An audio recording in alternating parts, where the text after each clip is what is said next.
Hey mathematicians, and gear up, as today we're going to investigate patterns in vertical and horizontal lines. But that's not it. We're also going to interpret points on our coordinate planes as distance from the axis or those vertical and horizontal lines that we're talking about. Let's get into it with our I will statements for today.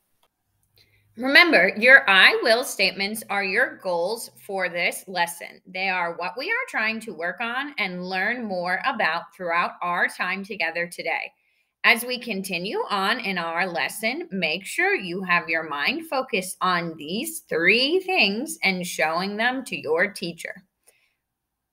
I will read the I will statement first, and then we will read it again a second time together. Make sure you're reading it nice and loudly so I can hear you, but no shouting necessary. Listen as I read the first one. I will identify ordered pairs. Read that one with me. I will identify ordered pairs. Nice job. Let's look at the second one. I will plot points on a coordinate plane. Read that one with me. I will plot points on a coordinate plane. And our last one, I will read a coordinate plane graph. Read that one with me. I will read a coordinate plane graph. Good job, mathematicians. Let's get into our warm-up activity for today. For our warm-up activity, we're going to practice reading decimals on a number line. You'll need your whiteboard and your markers for this activity. Grab those supplies now. For this first number line, you're not going to need to draw it on the board since I've drawn it out for us. We're just going to practice together on how to identify the specific points on the board, and then I'll show you two new number lines that you can draw on your board and use as reference for finding the specific points. For this number line, our endpoints are the whole numbers 4 and 5. We're given 3 points on our number line, but we're given our dashes here that gives us a specific amount that our 4 and 5 can be split into intervals or numbers we can go between them. There are 10 different jumps to get from 4 all the way over to 5. If we were going to count to identify these specific points, let's figure out what point A equals first. Since it's after 4, we know it's going to be a whole number, but it's going to be a decimal. To identify that decimal, we're going to count how many jumps we go over from 4. Count with me out loud. 1, 2, 3, 4, 5, 6, 7, 8, 9. We had to go 9 jumps to get from 4 to A. So A would equal 4.9. On your whiteboards, help me identify what B equals. If B is 1 jump away from 4, pause and write on your whiteboards the value of point B.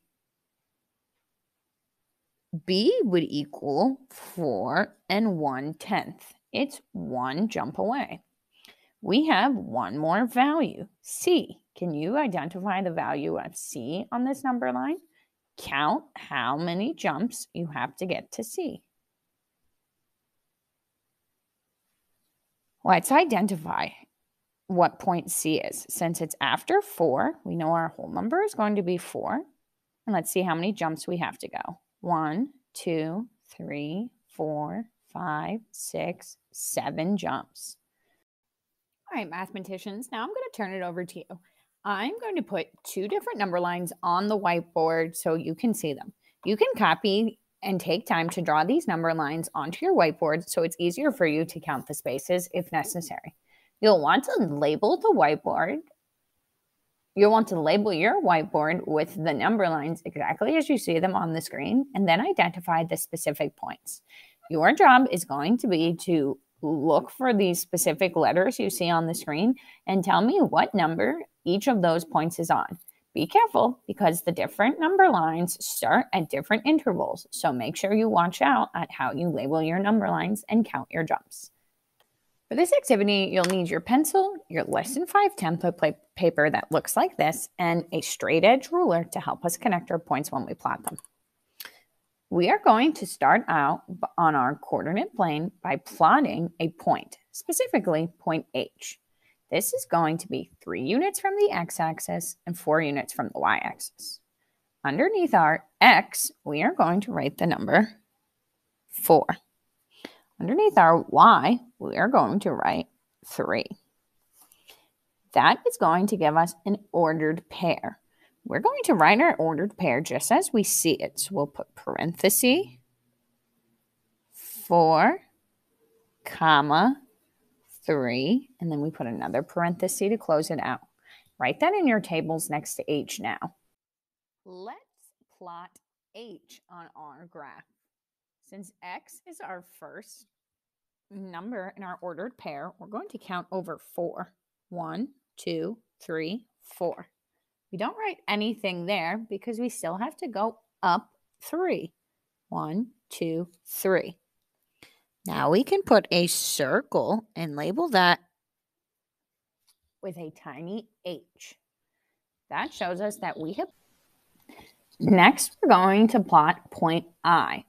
For this point, our ordered pair is going to be 10, comma, 3, and remember we put that in parentheses. Write your ordered pair first. Since we have these coordinates, we can use them to fill in the rest of our chart. X is going to be 10 and Y is going to be 3. Fill that into your charts now. Let's plot I on our table. We have to go over to 10, which is already labeled for us, and we have to go up 3. So count up 3 boxes with me. 1, 2, 3. And let's all label that on our graphs. Now we have 2 of our points. Let's keep going by plotting a third point, point J. It has the coordinates 8, 3. Which means it's going to be 8 over on the X line and 3 up on the Y line. Fill that into your chart, and then let's plot this point together. We have to count over 8. 1, 2, 3, 4, 5, 6, 7, 8. But we don't put our dot there yet because we still have to go up 3. 1, 2, 3. We're going to plot that and label that point J. If you need time, mathematicians, to make your table and your graph look like mine, pause the video now.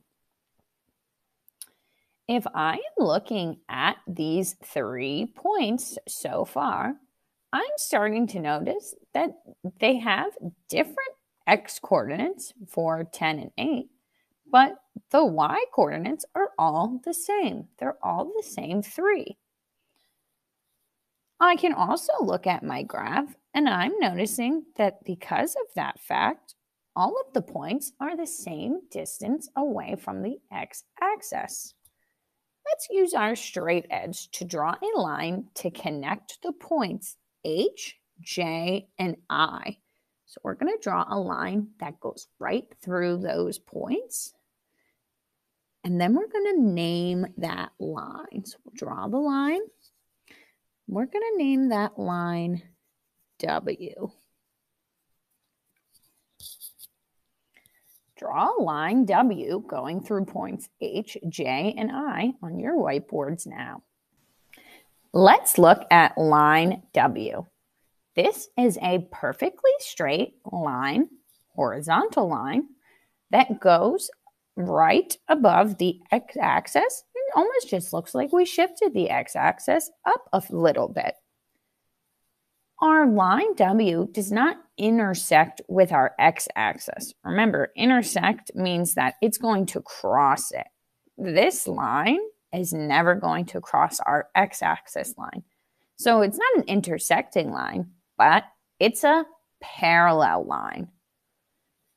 Line L is a parallel, or line W is a parallel line with the x-axis. Say that with me. Line W is a parallel line with the x-axis. One more time. Line W is a parallel line to the x-axis. Nice job, mathematicians. This W line will intersect with our y-axis line if we were to continue it over. Eventually, it would hit the y-axis at this point. This point would be 0, 3. So line W would intersect at 0, 3. Write that with a little X on your graphs now. We still have 2 more points that we can plot on our line. To do this, let's pick a random spot on line W. I'm going to pick this place here. Now, let's count over 1, 2 boxes and up 3 to find our point K. So point K is 2, 3, and we'll write that in our chart as well. There are all kinds of different points that you can draw on line W, and it will give you different coordinates. All of the points will have a y coordinate of 3. If we were to pick another spot on this line, let's say we were to go halfway past the 5. So we'll count up to 1, 2, 3, 4, 5 and a half, and then up 1, 2, 3. 5 and a half is still a point on our line W here. We're able to find all kinds of different points on our line W. We could even extend this line till it goes past our graph to maybe 15, 3. And that would still be a point on our line. It would still work because its y point still has a 3 in it. We're creating a pattern here. The y coordinate for all of our points will have to be the number 3, but the x coordinate is able to change a little bit here. You're going to continue on working with the table on the bottom of the page. You'll work as a class using this table to help identify a pattern in the coordinate pairs. You'll use your results in your graph to help draw your conclusions. Good luck, mathematicians, and I'll talk to you guys soon.